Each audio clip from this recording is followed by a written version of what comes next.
Hello friends, today we are going to discuss here about test series of MRCP part 1 MCQs. 1 to 5 MCQs are there. Let's discuss.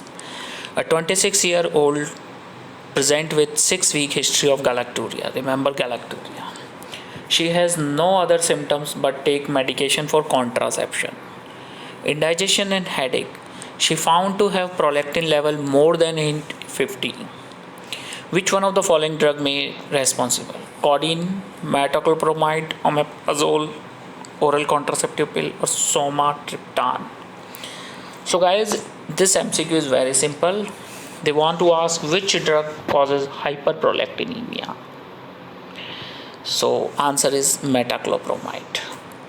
Metoclopramide drug is a dopamine antagonist. When dopamine is low, then prolactin is high. If dopamine is high, prolactin is low.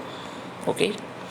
So metoclopramide acts as a dopamine antagonist. Dopamine inhibits the release of prolactin from anterior pituitary gland.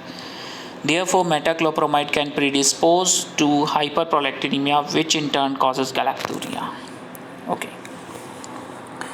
44-year-old man is referred to the hospital by the GP, general practitioner. Had a routine chest x-ray which was abnormal. The patient does not complain any symptom, asymptomatic. He is non-smoker, no previous history of respiratory problems. BP is 110/80, pulse 80. Patient is stable. Chest x-ray, pneumothorax 1.5 cm diameter. Air from the chest wall, which is most appropriate step. So small pneumothorax is less than 2 cm. So here is 1.5. Patient is absolutely asymptomatic, no symptoms, incidentally diagnosed pneumothorax. So what is your next best step? Chest drain, oxygen therapy, observation and follow-up, needle aspiration, Watt's procedure. So guys, if patient is asymptomatic, no symptoms, in that situation, what is your best step? You need to do any intervention? No. Only do observation and follow-up. Do observation and follow-up. Patient has a asymptomatic primary pneumothorax. The latest BTS guidelines 2010 continues to distinguish between a large and a small pneumothorax is defined as more than 2 cm large, small is less than 2 cm from the chest wall. For the patient who asymptomatic, the patient can be diagnosed with follow-up appointment to reassess in 2-4 weeks. A repeat aspiration is recommended if the patient is still symptomatic after the first aspiration for the primary pneumothorax and less than 2.5 cm of air was aspirated in the first attempt, as in this case. Now, the patient has marked dizziness, unsteadiness during walking. There is dizziness when patient walk. On examination, he has left-sided Horner syndrome, left-sided weakness. Loss of sensation, pinprick on the right side, contralateral loss of sensation.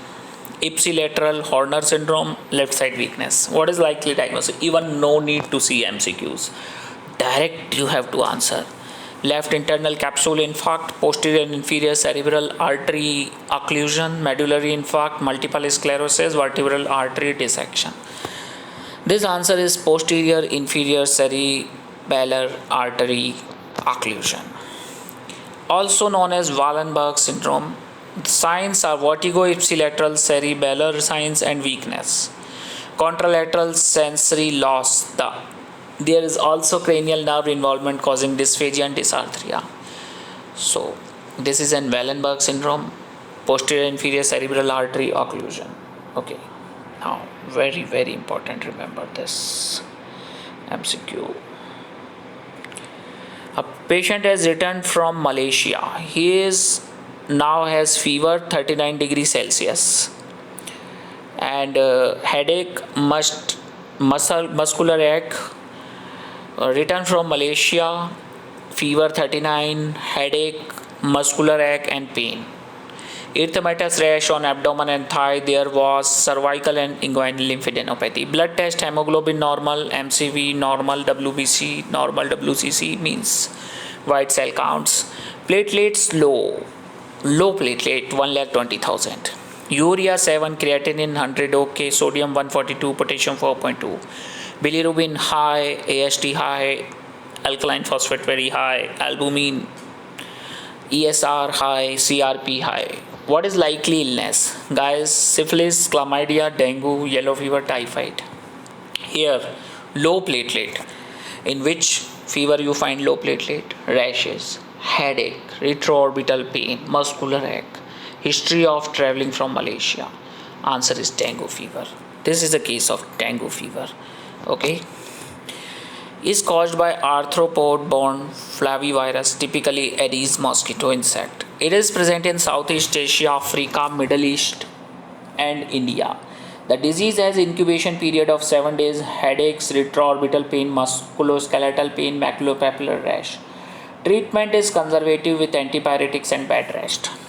Now, 60-year-old man is admitted with chest pain to the emergency department. He has a past medical history of type 2 diabetes. Type 2 diabetes, admission in emergency department, hypertension and high cholesterol. Regular medications include simvastatin, bisoprolol, glibenclamide, metformin. ECG ST elevation in anterior lead, he is referred to primary angioplasty. Following the procedure, administered the coronary care unit. He has blood glucose measurement 15 millimoles. Which drug regimen should be commenced? Continue metformin, glibenclamide, same dose. Stop metformin, increase dose of glibenclamide. Subcutaneous insulin, basal bolus regimen. Subcutaneous insulin, biphasic insulin regimen. Intravenous sliding scale insulin. So guys, answer is intravenous sliding scale insulin is the best option in post-operative cases.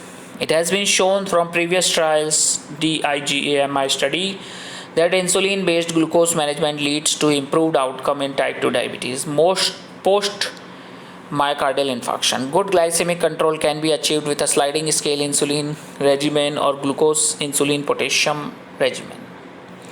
So guys, our 5 MCQs of this test series finish. If you like this video, put like on it. If you want such more test series MCQs for MRCP, write in comment section.